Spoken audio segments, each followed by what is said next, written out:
मला असं वाटतं की समजा मी एखादा निर्णय घेतला आणि दोन भावांना एकत्रित यायचं आहे, तर मी काय असा जी आर काढलाय दोन भावांनी एकत्रित येऊ नये असा ते जी आर काही मी काढलेला नाही.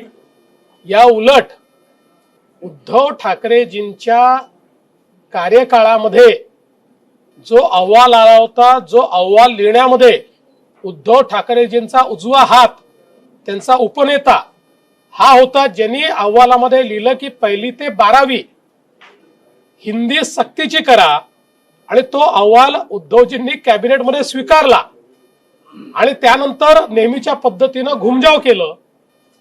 तरी देखील आम्ही कुठलाही इगो न मानता त्या संदर्भातला निर्णय केलेला आहे.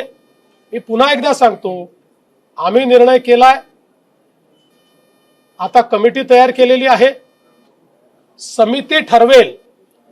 आम्ही कुठल्या पक्षाचं हित बघणार नाही, आम्ही महाराष्ट्राच्या विद्यार्थ्यांचं हित बघू आणि विद्यार्थ्यांच्या हितात जे असेल तोच निर्णय महाराष्ट्राचं सरकार घेईल, कोणाच्याही दबावापुढे झुकणार नाही.